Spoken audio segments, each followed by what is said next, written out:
ایک حدیث قدسی ہے جس نے یہ بات آپ کو سمجھائی کہ اس کا علاج کیا ہے۔ پروردگار عالم فرما رہا ہے کہ اے میرے بندے، ایک تیری خواہش ہے اور ایک میری خواہش ہے۔ اگر تو وہ چاہے گا جو تیری خواہش ہے اور اس کے پیچھے دوڑے گا، میں تجھے تھکا دوں گا اور آخر وہی ہوگا جو میری خواہش ہے۔ اور اگر تو میری خواہش پہ چلے گا تو میں تجھے وہ بھی دوں گا جو تیری خواہش ہے۔ تو اس کا اصول یہ ہوا کہ خواہشوں کا پورا کرنا یا نہ پورا کرنا یہ اللہ کے اختیار میں ہے۔ اس کی وجہ یہ ہے، آپ کو اپنی کسی خواہش پہ بھی عمل پیرا ہونے کے لیے 3 بنیادی چیزیں چاہیے۔ ایک تو آپ کو اپنی زندگی چاہیے، اور آپ کی زندگی آپ کے اختیار میں اس نے کبھی نہیں رکھی۔ تو جو اتنے خسارے میں ہے کہ اس کے سانس اس کی ملکیت نہیں ہے، وہ اپنی خواہشوں کی تکمیل کیسے کر سکتا ہے؟ دوسری چیز وقت کی مہلت ہے، اس کی صحت خراب ہو جاتی ہے، کومے میں چلا جاتا ہے، فالج ہو جاتا ہے، ایکسیڈنٹ ہو جاتا ہے، کوئی جسم کے اعضاء ٹوٹ جاتے ہیں، کیسے خواہش پہ چلے گا؟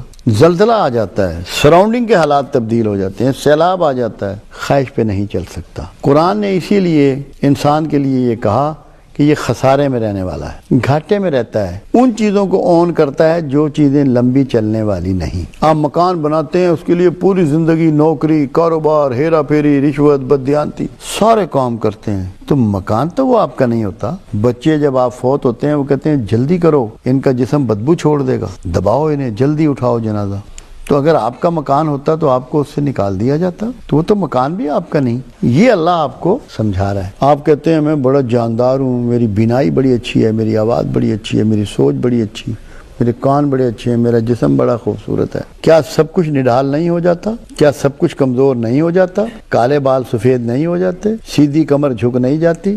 تو جو اتنے خسارے میں ہیں، جب وہ ان ایبلٹیز پر اور اللہ کی دی ہوئی چیزوں پر بھروسہ کرتا ہے نا، تو وہ اللہ کو چیلنج کرتا ہے۔ اور اگر وہ یہ سمجھ لے کہ یہ سب اس کے دیے ہوئے انعامات ہیں، مجھے اس کی ماننی ہے، اپنی نہیں کروانی، اپنی خواہش کو اللہ پہ چھوڑ دے اور اللہ کی خواہش کو اپنا راستہ بنا لے، اللہ کمال مہربانی سے اس کو وہ بھی دے دے گا جو وہ دن میں سوچتا ہے۔ اور تھاٹس ایک ایسی چیز ہے کہ آپ کا اختیار اس پر نہیں ہے۔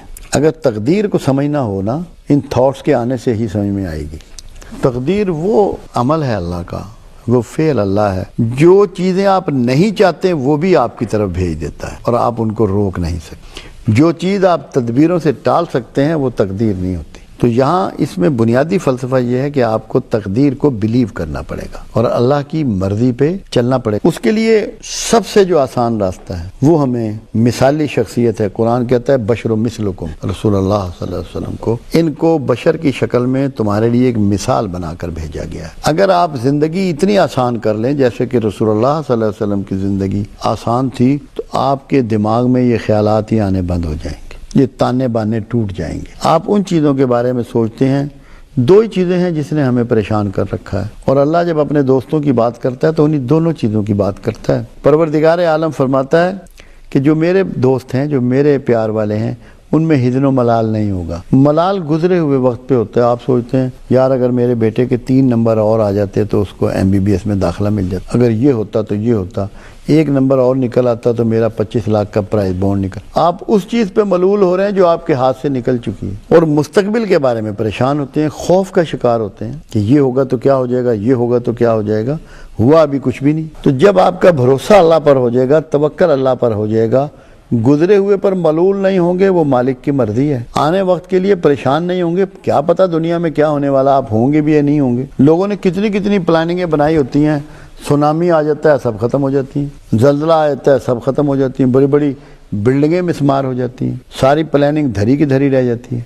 تو اگر ہمارا ایمان اس بات پہ ہو جائے کہ ہمیں اس پہ بھروسہ کرنا ہے جو اللہ کا پروگرام ہے، تو خواہشات خود دم توڑ دیتی ہیں، اور رسول اللہ کو ہم اپنے لیے نمونہ بنا دیں کہ کون سی دعا ہے۔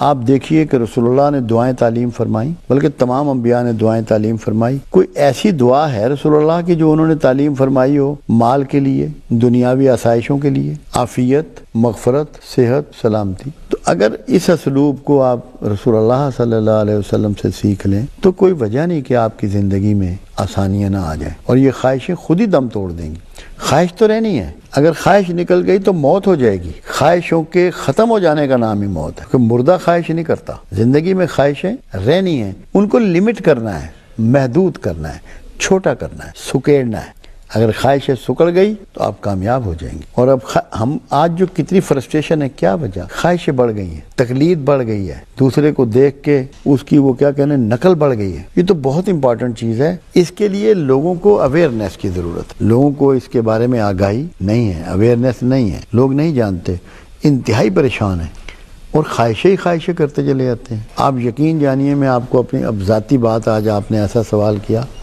مجھے کرنی پڑ گئی. میں آج تک کے لیے قسم کھا کے یہ کہہ سکتا ہوں کہ میں نے اپنے مالک سے سوائے معافی کے کچھ نہیں مانگا. اس کی وجہ یہ ہے، میں یہ دیکھتا ہوں کہ کون سی نعمت ہے جو اس نے مجھے نہیں دی. اپنے رسول کی امت میں پیدا کر دیا، اس کے محبت کرنے والے گھرانے میں پیدا کر دیا، شکل اچھی دے دی، صحت اچھی دے دی، اور رزق اچھا دے دیا، نیک بیوی دے دی، بیٹا دے دیا، بیٹیاں دے دی، ان کی اولادیں دے دی، روزگار. تو مجھے شرم آتی ہے یہ سوچ کر کہ میں اس سے خواہشوں کا اظہار ہی کرتا رہوں. جو اس نے اتنے انعامات دیے ہیں اس کا تو میں شکر نہیں کر رہا. اگر ہم اس انداز میں سوچنا شروع کر دیں کہ اس کے انعامات اور کرم تو بے شمار ہیں، اس کا شکر تو پہلے ادا کر لیں، پھر فردر ڈیمانڈ کر لیں. تو ہم تو اس کا شکر ہی ادا نہیں کر رہے، ڈیمانڈ کس منہ سے کریں؟ تو ہمیں خواہشوں کو نکالنے کے لیے ضروری ہے کہ جو پہلے انعامات ہیں اس کا شکر ادا کریں.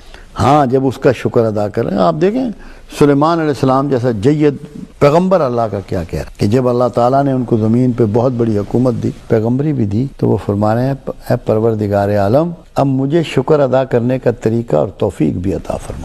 تو اگر آپ کو شکر ادا کرنے کا طریقہ اور توفیق مل جائے گی نا، اگلی خواہشیں جنم ہی نہیں لیں گی. یہ ہے وہ طریقہ کہ آپ کو یہ احساس ہو کہ میرے پاس تو اتنا اس کا دیا ہوا ہے، میں اور کیا مانگوں. وہ آپ ایک بات تھی نا، ایک اللہ کے ولی تھے تو ان کو ساری زندگی جوتے نصیب نہیں ہوئے، ننگے پاؤں پھرتے رہتے، چھالے پڑ جانے، کانٹے چبھ جانے. تو ایک دن گئے اور مسجد میں جا کے سجدہ ریز ہوئے. عصر کا وقت تھا کہ اے مالک، اب تو میں بوڑھا ہو چلا ہوں، جوتے تو عطا کر دے، جوتے تو عطا کر دے. نماز پڑھ کے عصر کی باہر نکلے تو باہر ایک شخص بیٹھا ہوا تھا، اس کے گھٹنے تک پیر ہی نہیں تھے، جہاں تک ٹانگیں تھی کسی حادثے میں گئیں یا بیماری میں گئیں. تو دوڑ کے مسجد میں داخل ہوئے اور پھر سجدہ ریز ہوئے.